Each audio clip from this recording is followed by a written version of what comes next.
Welcome back to a feedback loop. I'm Jeremy, I'm Joey. and we're talking about music. We're talking about Oneohtrix Point Never's Replica. I did look up the name last week. There you go. I got it did right, man. I did some boopity boop research. You got it right.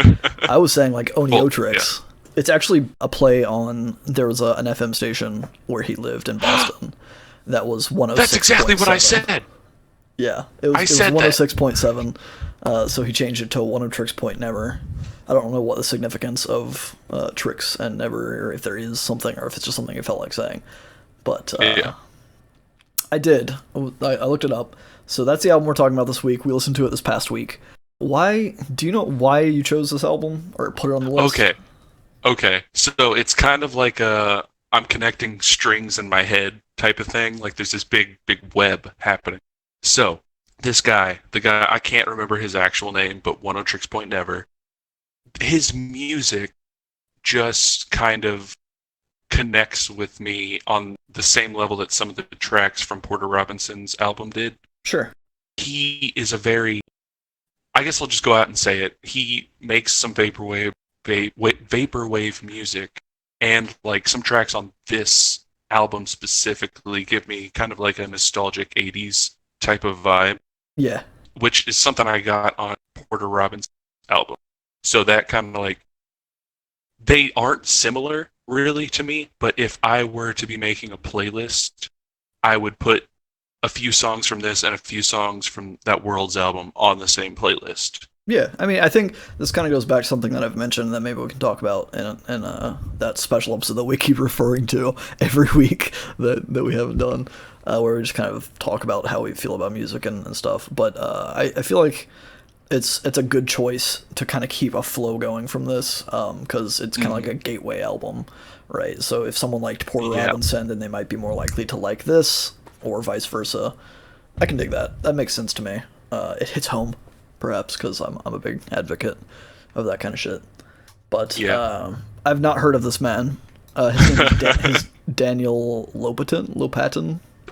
Daniel something. Daniel L. Never heard of him. Never heard of any of his stuff. I actually haven't listened to a lot of like vaporware, Tupperware. So I didn't make that connection necessarily. That's what this was. I thought it was just like an ambient music album, but this is really, but okay. It's some. So he uses a lot of samples on this album. He uses a sampler. I guess I shouldn't say he uses samples. He doesn't take samples really from other songs. He takes like clips of like sound and stuff. It's very, very sampley. So yeah, that's something he has previously done on more vaporwave centric albums, but this is very much, I feel, kind of like an ambient album. Yeah, cool. So we are in line there. Yeah. The album art of this is kind of cool. I'm a fan of it. It kind of almost has like the aesthetic of the Aha Take On Me video, but to describe the cover itself, it looks like it's a pencil drawing, all black and white, of someone holding up a mirror, I guess, in a human hand, holding up a small square mirror, and in the reflection of it, you see that what would be the guy's face is just a skull with some hair on it, and it looks like he's maybe wearing a black cowl or a black jacket or something, and you see a skeleton hand kind of in front of it. But it's done in this very like sketched pencil shaded way. It has a lot of like cross hatching in the background, which is something I'm a fan of, and maybe that's why the aesthetic is kind of similar to the Aha music video. If you haven't seen Aha's music video for Take On Me, you should, just as a totally unrelated deal. It's a pretty cool music video. It's a pretty cool song. I mean, yeah, it is. Maybe we'll review that. Yeah, maybe we should. I haven't actually listened to a whole lot of Aha, but that's a discussion for another time. With that, do you have anything else you want to say about the album art? Not really. I just want to know what you think about it, about the album. I'm just locked and loaded, ready to figure this out. Let's get into it. Okay. So the first track is called Andro. Like we stated, it's a very ambient album. So it's pretty much just, I'm going to try to describe ambient music, I guess, to people who might have only listened to quote-unquote regular music. It's essentially just, there's not really a beat. there's not really a melody. It's kind of just sound that's made to sound nice that Yeah, you may it's listen background to in noise, the background. Yeah, but not but there's necessarily like forgettable or unimportant. I don't yeah. want to give away my true feelings to this album just yet, but yeah, I don't have an issue with ambient music. The closest thing I've had, strangely, and maybe I should have brought this up before we started talking about the first track, Poppy actually released an ambient album on Bandcamp a few years back when I was into her the first time, called Music to Sleep To. So that kind of gave me some familiar vibes with that. But yeah, the first track, very serene. It's kind of like meditation music, like I guess a lot of ambient music is at first. It kind of like I enjoyed it. I like this track. Okay. And Good. it starts off very kind of like I said, calm, and then it gradually gets louder, and it kind of mixes in some like vocal samples that develop a rhythm that's kind of like a washing machine almost. Is where my mind went for some reason. I And can see then it. at some point towards the end, I guess in the last minute, it kind of gets a bit jungly and it gets like upbeat, and there's some bongos and some like animal screeches, and it kind of feels like someone's being chased through a jungle or something. Yes, it does. It's very like It's cinematic. definitely, and that's something I feel like he does well because say the words and music and the fact that it's a lot of people would say that it's not music.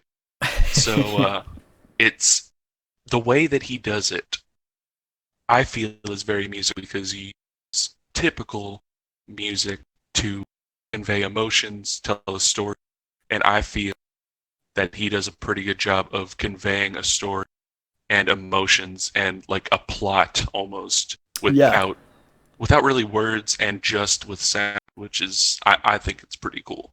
it is. It is. I actually, I put it. It kind of feels like it's a nature documentary kind of a thing almost. So when I was listening to it, I pictured this shot of like the stars on like a clear night sky, and then it kind of pans down, and you're standing on a beach with some waves crashing kind of calmly at your feet, and it kind of like pans around behind you to view the mainland of this island. And there's like a tropical jungle, and then you kind of like go into the jungle, and that's when the kind of music picks up and stuff. So it's very visual in my mind what this music does. I guess it's like you said, it kind of has a narrative to it, even though there's no words kind of explaining it. Yeah, but I don't know. This is a good start to the journey because whenever I listen to this album, it's it has to be an experience. Like I listen to it all the way through. I start it. I make sure that it doesn't get interrupted, type of thing. Yeah, and that's something that I'll get into, I guess after when we're talking about the main album. But I kind of robbed myself of that the first time I listened to this, and it changed. I went back and gave it a full listen as I usually do for the show, and I think I'm better for having done that because it changed my perspective on this album. This song, it kind of ends after that jungly bit and goes right into the next track. They're kind of like, it's not seamlessly mixed, but it feels like it was intended to be, I suppose. It's called The Power of Persuasion. It's the second track, and it kind of has this dark lo-fi piano vibe going on to it that like it introduces some like looped samples that kind of make it feel like it's an old record skipping because it has that kind of crackle of like lo-fi music or like an old record player. But I fuck with that. I enjoy that. I think it's trendy because people like it because it's good. I like lo-fi hip-hop stuff that's kind of blowing up right now. Definitely. And that's the thing, like, with calling back to him, Oneohtrix making Vaporwave in the past, uh, I feel like that kind of was the start of it because it had a lot of very repetitive samples. Like, Yes. it's repeating something that's like a second long as the Yeah. beat of the song rather than as like the melody of the song Right. almost. But it seems like it would be annoying, but it kind of puts you into like a groove almost. Like whenever I'm listening to the album through this part, it kind of like hits a point where you're unsure of what's happening because you're just focused on the fact that it's like a record skipping and you're like, when's it gonna end? What's Yeah. happening? but it kind of throws you off a little bit. It just changes it up. But it's, yeah, like you said, I think it's trendy because it's something that people fuck with. Like, it's something cool to hear. It's kind of like you've mentioned the past couple weeks. It's nostalgic for a time that maybe you never experienced. Like, a lot of people maybe haven't experienced a lot of like 20s and 30s big band music when it was big, right? Because we're not that fucking old, but we've heard it in like video games and in like lo-fi. The kind of vinyl crackle. I mean, vinyl's making a big resurgence currently for whatever reason. I guess because retro's cool. I have a record player. You have a record player. Not to discredit that, but it kind of makes you nostalgic for that time, even though we weren't really like around when that was relevant. We have very high fidelity music now, so we don't necessarily need to, but we kind of like it because it does call back to that other time. Which is cool. It adds a little bit of humanity, which I feel like is something cool in entirely electronic music. It feels a little historical, which is interesting. But yeah, this track also, like, it has a lot of those loop samples, like you mentioned, and then it kind of has this menacing synthwave kind of horn that comes in a little bit, like halfway probably through the track, and it gives it, to me, it felt like kind of a noir cyberpunk kind of backdrop music, which I can dig. Yeah. So the next track, Sleep Dealer, it's one of the shorter. I think it might be the shortest track on this album, but once again like super slow, super spacey, but it comes back with the sampling. It's like, it's called Sleep Dealer. If that last one is you running in a noir film, this one I feel like is the end of the night. Like, you've capped off the night, you're somewhere just sitting out on a balcony or something, and it's like, I could fall asleep to this song completely. Yeah, absolutely. And I think I probably have at some point. That's what ambient music's good for, I think. I mean, like I said, that Poppy album was literally called Music to Sleep To, and I think it does it well. But I think Sleep Dealer flows very nicely from the prior track, because it keeps the same lo-fi piano keys. It does add somewhat of a beat by throwing in a bunch of samples. There are like samples of a dude breathing. There are some weird vocal snippets. There's even some drums and some flutes and stuff that kind of get thrown in there in samples. So it's kind of a continuation of that feel. But like you said, it kind of feels like a nightcap kind of a deal. Which, like, that's what you said. A lot of people use ambient music too. I use it a lot to drive to. Yeah. But if I do it, it's typically at night. So I could definitely see a lot of people just using this entirely as music to sleep to. Yeah, and I think that's kind of like the whole noir cyberpunk aesthetic that I was kind of mentioning is it's good music to have like a night with maybe driving, just kind of cruising around in the darkness, maybe with some like neon lights, going by. The whole like cyberpunk aesthetic, I guess. I think it really lends itself to this kind of music. Or I guess the other way around. This kind of music lends itself well to that kind of world, in my opinion. Yeah, definitely. The next track, Remember, man, this track, I love this track. I think this might be my favorite track on the album. Good. It comes in instantly with some like low choir vocals, kind of just like, they're not singing anything necessarily, or not words anyway, but it's just like a low kind of ooh or ah kind of a deal. And it reminds me of Anarchy Online, which was a video game me and our friend Adam used to play religiously back when we were in like middle school and high school. They incorporated a lot of that kind of choral music to their soundtrack. So it instantly kind of comes in with that and it hit me with nostalgia. At some point in this song, it mixes in kind of softly someone saying remember, which is probably where they get the track. And when that mixed in, when I was listening to this in full, I kind of had this epiphany.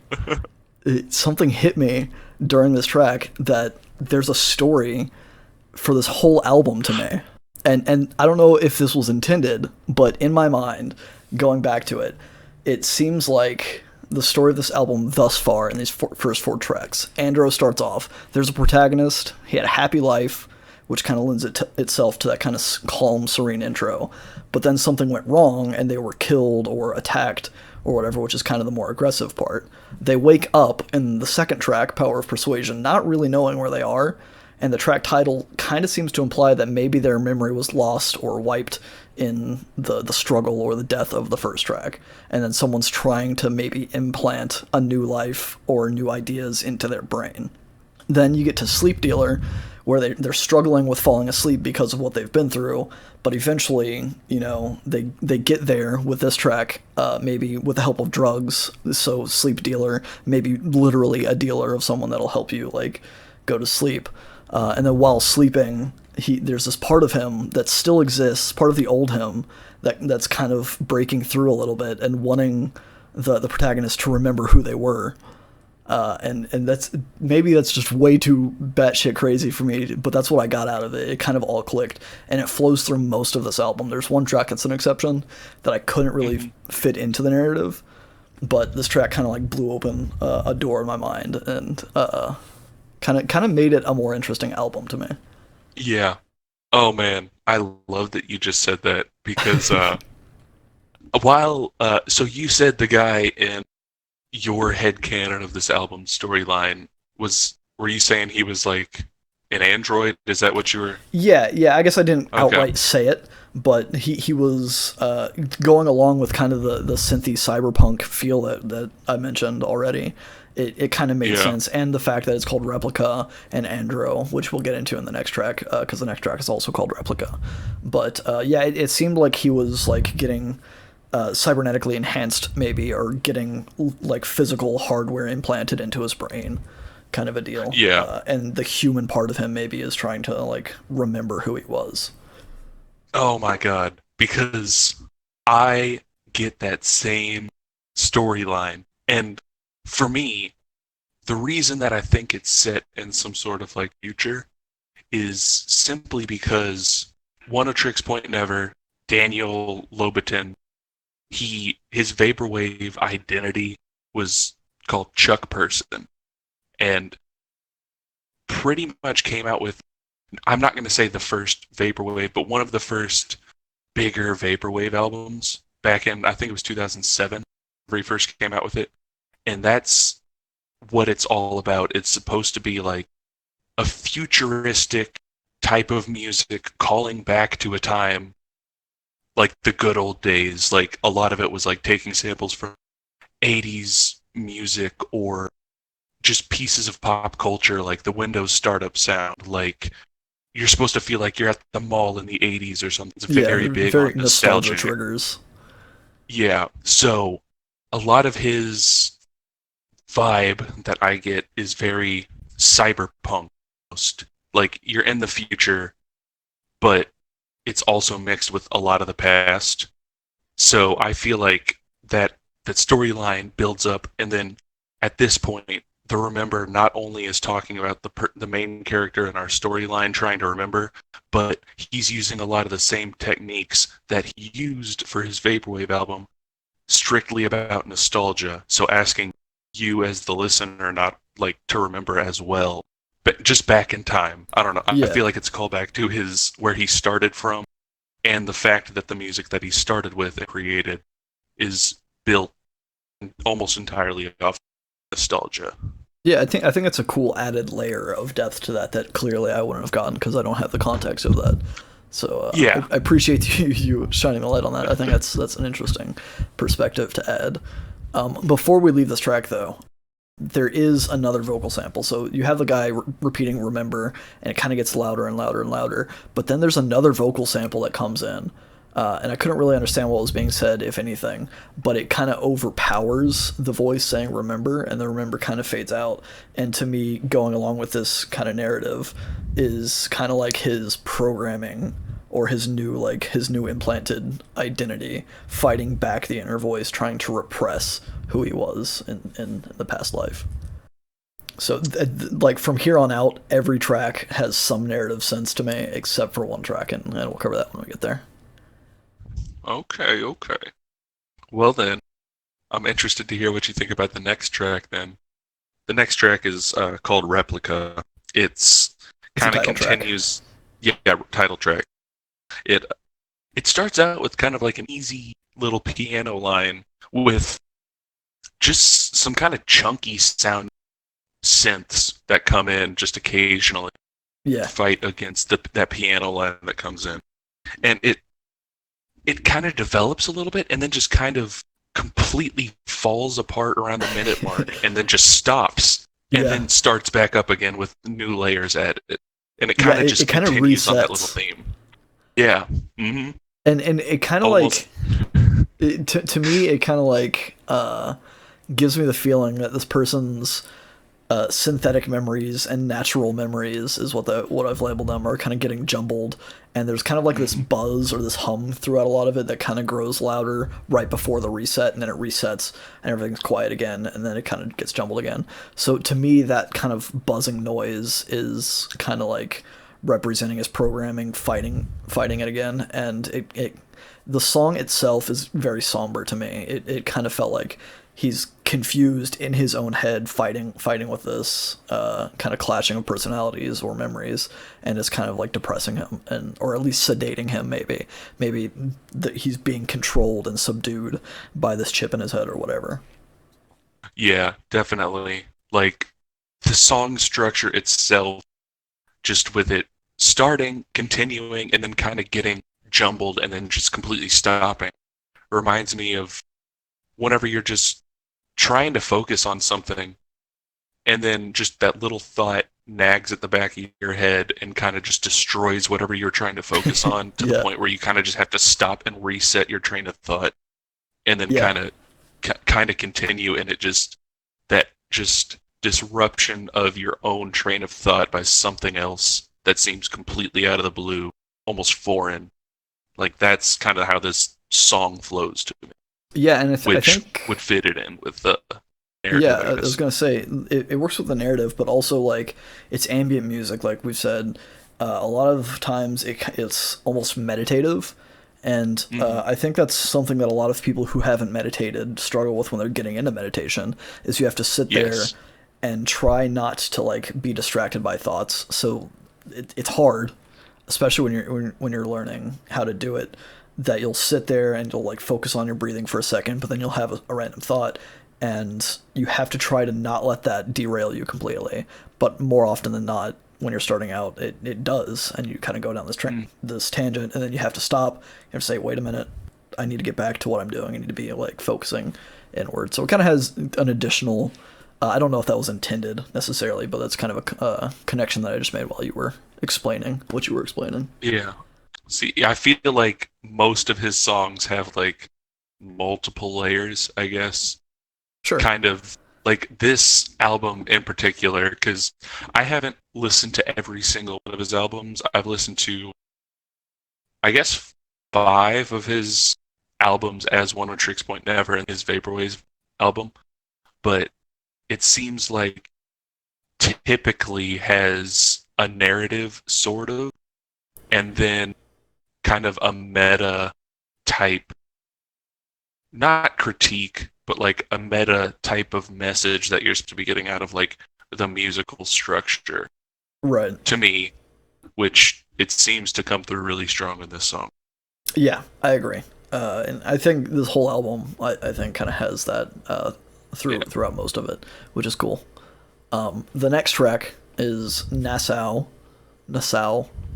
Uh, I actually don't know. I know it's a place. I don't know how Yeah, the correct pronunciation is. I've always said I Nassau, don't e That's but what I've said. So we're you're gonna go probably with right. that. You're probably It's Nassau. This song is like a sample salad. Like he's previously like you mentioned at the top of the before we even went into it, he uses a lot of samples. This song just like immediately comes in, has like a vocal sample loop, then it adds in some like weird footsteps or tapping in an abnormal pattern, and then it kind of sprinkles in some animal noises and some bubble noises, and it kind of like the whole like chaoticness of it made me feel like it takes place in a science lab kind of a deal. So in the yeah. narrative that I created, I believe it was the protagonist going to see an expert, whether that's like a mechanic or a doctor for androids or whatever, to try and help them fix the problem. And to further exacerbate that, there are times in this track where it seems like the samples are kind of fighting each other, and there are moments where the more chaotic and loud ones win and take over, and then there are moments where like the calmer ones kind of come in and take over.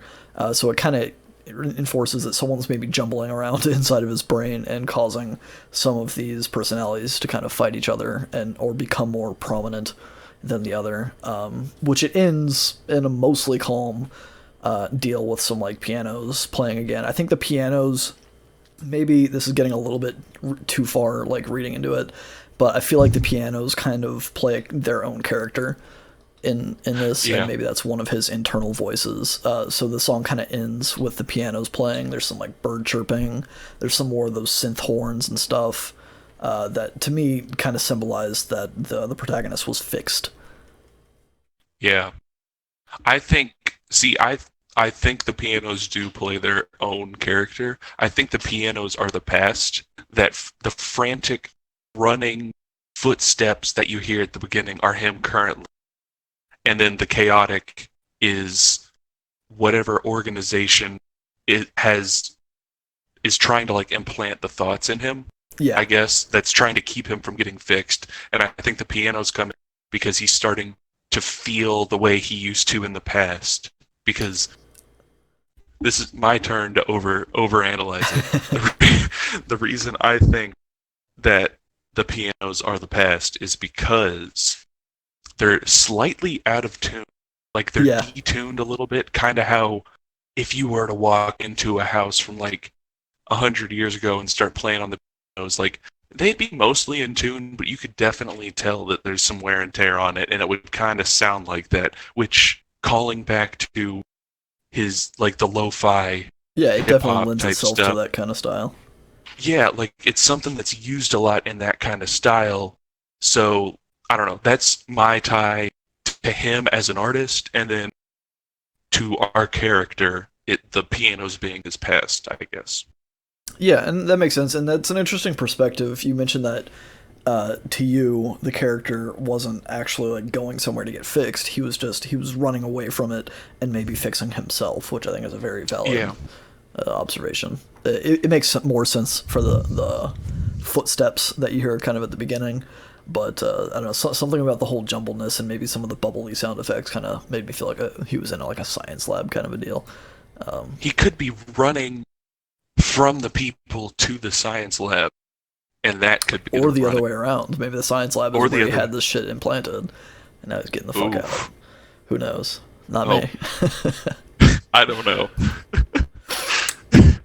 And then, so the next song, Submersible, it's just. Okay, so I'll just jump right into my headcanon of this.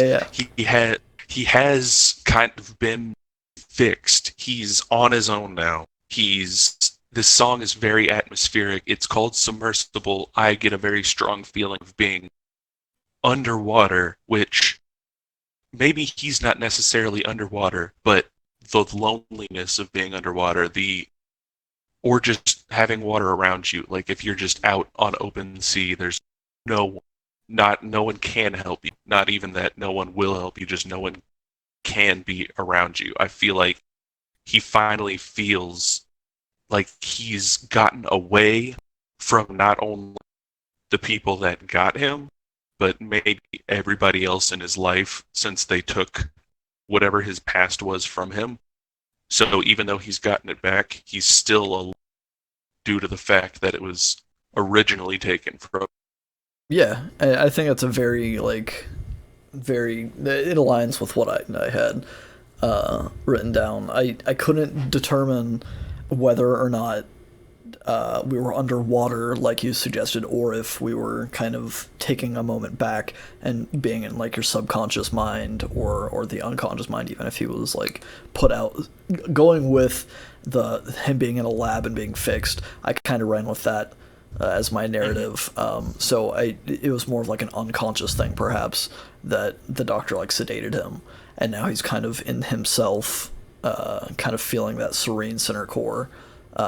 Musically, it's a very calm track amidst the sampling noise that came from the last track or the last couple tracks. There's not a whole lot of that jumble of things, which is kind of what you were talking about, that he's alone. He's no longer with that second voice in his head or with the corporation or whoever implanted whatever in him. Which I think it's a great break point for the album, because like I kind of went into this on the Dan Deacon album. I'm not crazy about a lot of noise or a lot of layered samples, and that's what a lot of this album is, and which is why I didn't really like it at first. It grew on me. Like I said, eventually I kind of got the narrative to it, and the samples don't really bother me for the most part. But I feel like this track specifically is a nice like breath of fresh air for both the character and the listener to kind of like prepare for the rest of the album here. I'm glad you feel that way, because as far as this whole album goes, I think that if you're coming into kind of this style of music, this track is a good one to listen to. I feel like it's just very nice, calm. You can get behind it as long as you listen to it and don't have expectations that align with kind of more typical like beat-driven, melody-driven music. Yeah. If you listen to it and just feel it, I feel like this is a good kind of intro song for this type of music. I agree. I think this was... I was a little bit concerned when I first listened to this track, like I said, and I'll kind of get into this, I guess, more afterwards. But I was kind of concerned when I started up and it was very like sample heavy. I was like, this isn't something that I normally enjoy, and I kind of robbed myself of the first listen experience because of that. Hey, it happened. Okay, cool. I'm just surprised you made it through. Well, not surprised, but I'm glad you made it through. I'm offended by that, Joey. The next track, track 8, Up, is the name of the track. Man, what a contrast. If the last song was like calm and serene and a nice deep breath, this is the complete opposite of that, I think. In many ways, it goes into many layers, but musically we get like full-on drum beats here. They're kind of jungly again, kind of calling back to the first track, but it's a bit more like ritualistic, and it's not like the anxious bongos and stuff that we got at the beginning of the album. There is a vocal sample where a guy just goes up, and I have to say it's the most annoying sample on this album. I still don't like that sample, but in canon, it makes me think that there's some sort of spiritual rebirth that's happening, trying to elevate his mind to reach some sense of enlightenment or calm, which I think is interesting. And going back to it being such a contrast from Submersible, the prior track, instead of that calm, serene seascape that it paints, it's very jungly, very earthy, and upbeat. And instead of maybe going down in a submarine underwater, we're going up. I mean, the track's literally called Up, and it kind of feels like we're ascending maybe up to the heavens or whatever. And instead of like where Submersible could have been him reflecting internally on himself, this might be him going externally and trying to find another way that's not him. Maybe even ego death, bringing it all the way back to kind of find answers elsewhere. See, I like that you used the, not metaphor, but like kind of compared it to a very earthy, jungly sound. Like it was back to the beginning. Yeah. Because what I get from the beginning of this song is it starts off with, like you said, we actually have a drum beat. There's like a discernible beat to this song. There's a voice. It's that voice sample just saying up, but it's a voice. So you have voice and drums, things that we're very used to. I feel like those are put in there after all of this kind of wishy-washy, just like painted sounds all over the place. That's not really basic music, I guess, that most people are used to. It's these things are what we're used to, and they're your tether to the ground. And he is going up. He's searching for answers. He's looking, and he's going and going and going, and it's going up and up and up. And then at some point halfway through the song, all that just dissolves. It breaks, and it goes back into kind of a wash of sound again without the drums. The drums aren't there. The vocal sample disappears, and I feel like that's the point where he breaks from that tether holding to, I don't know if it's holding him to the ground, and like he said, maybe he's looking to the heavens for answers, or maybe or I mean, if he was down tethered in the water, he's getting back to a normal level, right? Yeah, he's breaking through to something, but I feel like it's a very distinct point that I guess Oneohtrix Point Never, Daniel is using these tethers people have and then dissolving them after just saying up, up, up, up, up, and then they're broke. Yeah. Like that just, it feels like it means something. I don't know if I've fully deciphered it yet, but it feels like there has to be something there to me. Yeah, and just with you speaking about that, it kind of gave me a second perspective on maybe the narrative of the album. Not necessarily as characters, but maybe like this is a general struggle with depression. Like you're happy one moment, then the conflict happens, and then you're kind of struggling with dealing with your new emotion, which is depression. And it maybe doesn't necessarily flow as well as the Android Theory, with Submersible getting so far down in the depths of the water that you need something to pull you back up. And so maybe that breakthrough on Up could be finally getting back to a normal, even though musically it doesn't necessarily line up. Yeah. Just something across my mind. Although, I don't know, maybe he's breaking back into his normal, just happens to not be art. Maybe he's some dude, and like, maybe it's a person who was already sick. We tried to bring him back, like conform him to society or something. Right. And he didn't want that. And then now he's breaking back into what he wanted, and it was better to him. I don't know. I'm rethinking some things now, too. Yeah, there's a lot going on. It's so fascinating that we're having such a narrative discussion on an album with no lyrics. That's what I'm like. I feel like people are gonna go listen to this album and be like, "What the fuck were they talking about?" Like, I mean, or maybe because we're kind of framing the album in a certain way, they'll be like, "Oh yeah, that makes sense." But if they had listened to it without that context, maybe they would have been like, "What the fuck is this?" I feel like we're gonna have people in both camps. Yeah. Well, I hope it's more people are listening to it and actually thinking about it rather than just immediately dismissing it, because there's a whole world of other music out there that you can listen to and enjoy if you just go into it with no prior expectation. Absolutely. So the next song, I'm guessing this is the song that you don't think conforms to the narrative. This song, Child Soldier, is the next song. And it starts off immediately. I think it is a song about childhood.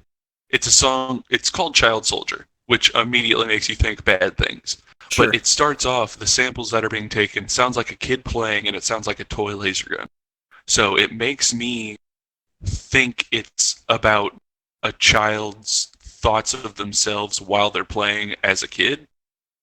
But given the narrative we've discussed, it seems a little bit darker, so maybe it doesn't mean that. But whenever I listen to the album, that's what I get from it. It's taking you back to better times, I guess. Yeah, maybe this is the point, like you said, he had that breakthrough in the prior track, and he's back where he wanted to be, and he has some time, and he's just kind of like dealing with the trauma that he's experienced, I guess, and going back to a safer time, a safer place, which would be his childhood. Mm-hmm. There's a lot of like samples in this track. I'm not actually crazy. I think this might be my least favorite track on the album, both because I couldn't fit it into the narrative, and there's a lot of like noisy samples, I guess. There's like a lot of like fighting game samples, it seems like kick noises and punch noises and some like vocal kind of things going on. Yeah. That it very much, to me, which is probably going to be a good thing to a lot of people, it sounds kind of like an arcade to me, with just like a whole bunch of noise and various games, sound effects kind of clashing and overlapping and stuff. There's also like some laser samples in there that kind of add to that, but for the most part, I couldn't really get into this track. Yeah, it's hard for me to say that a song is my least favorite, on the album because I really, really enjoy this album. But this probably is the one that I least look forward to Yeah. whenever I'm listening to the album again. So I totally see that because it is kind of, to me, it almost sounds like it has an entirely different feel than the rest of the album, I think. Yeah, it feels a little bit out And of it's kind place. of weird for me that it's at the end. Yeah, yeah. The final But, track, Explain, doesn't explain that, in my opinion. But this track is it's almost 7 minutes long. But this feels like the end to the journey for this character. It's another very calm, serene track. There's some like whistles and flutes that sound like they could be either sea creatures or birds. So maybe this man's just like he lives underwater or he lives on a beach, and this is kind of the things that he's back to. He's home again. Perhaps he's maybe himself, and I think some of because there's still some sampling going on, but I feel like this track is supposed to represent kind of a harmonious coexistence between the old self and new self. They're kind of both at peace with each other, and he can continue his life. I definitely agree with that especially because of the fact that the music kind of reflects that. Like it starts off with this very breathy type of vocal sample that kind of makes up the melody that goes throughout the whole song. Yeah, there's those bells that I think, like I always get a bird vibe from them. Yeah. I get like a very Eastern feel, like Asian type of music. I guess note choice that like make these birds. But then it kind of ramps up midway through the song. So I feel like that's the new chaos, I guess, kind of showing itself. And then the song ends kind of after that build up, and it kind of just pulls back slowly for the rest of the song until all you hear, it all fades away. You hear the bells, and then it's back to just that calm, like breathy voice that's been kind of tying throughout the whole song. Yeah, I think it's a very good end cap on an album. I know we talk about like the first track and the last track being good starter tracks or good ending tracks. I'm not sure if I feel as strongly about Andro being a good intro track, but maybe that's just because it was such a foreign album and genre. I don't usually listen to a lot of music like this, so maybe it just didn't. I mean, it did a good job of like being very cinematic and maybe starting the narrative. But when I first listened to this, and I guess at this point we're basically just discussing the album, I've listened to this probably 6 or 7 times in the past week.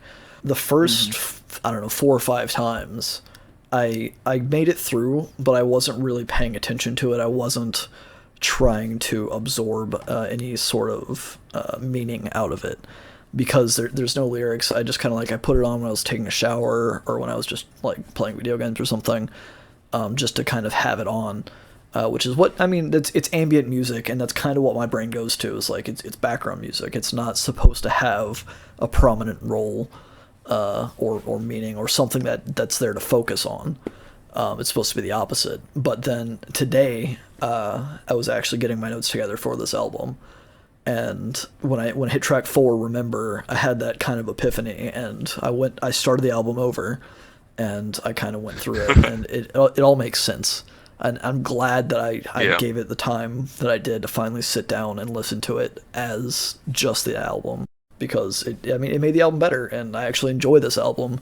Whereas prior to today, I would have given it like an okay review, right? I would have said it's okay, it's not my thing, but it's not the worst thing I've listened to. It's better than I think like the Nana Grizzle album as far as my aesthetics go. But now that it has so much more meaning and context, and it all makes more sense, I really enjoy this album. Well, that is awesome to hear, because I was very, like, I talked before we even started recording today, like I was very nervous about this, because we were both anxious. Yeah.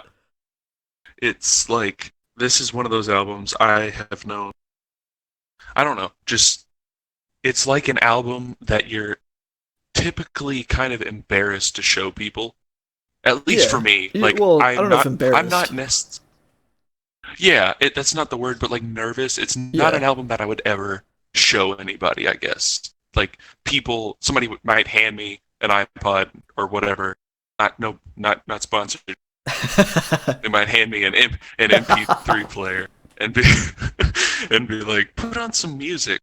Yeah. I would never in my life think to put anything remotely like this on, because it's just like I'm gonna turn it on and I'm gonna get like a, what the hell is this? This isn't music. This is like, what is Yeah. this? But this album, it's like, it's important to me in a way that I almost can't describe, Yeah, it's a very because personal it's hard. experience, I think. Like you said, it's not something necessarily that you would share with someone to listen to if they're like, hey, put on some music. You don't want to do that. But I think it's important to share it, and I'm glad that you put this on the list. I'm glad that we listened to it, because it is a very like intimate experience listening to the album and kind of thinking about it for what it is that I would have been Yeah, robbed from, but I'm glad I wasn't. So yeah, I totally get what you're saying.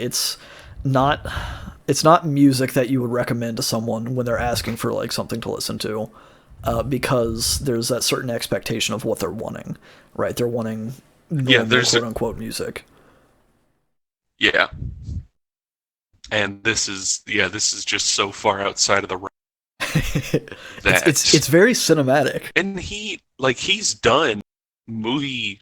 I think he did the entire soundtrack for a movie. I can't remember the name, but I think it was back in like 2014. But like, so he's obviously, some people see that, which, I mean, we saw it, so of course some people see it. But it's very cinematic. It's getting a movie experience entirely out of just your ears, Yeah. which I don't know. I like that. I think It, it's it cool I that had a vibe you can do from it. this album, and it's actually been a while, so I'm not sure how accurately this matches. But in my mind, it kind of reminded me of the Daft Punk movie Electroma, where it's I don't know if you've Oh seen man, it, but it's very like yeah, it's a mostly quiet movie, whereas this would be that kind of cinematic experience for your ears.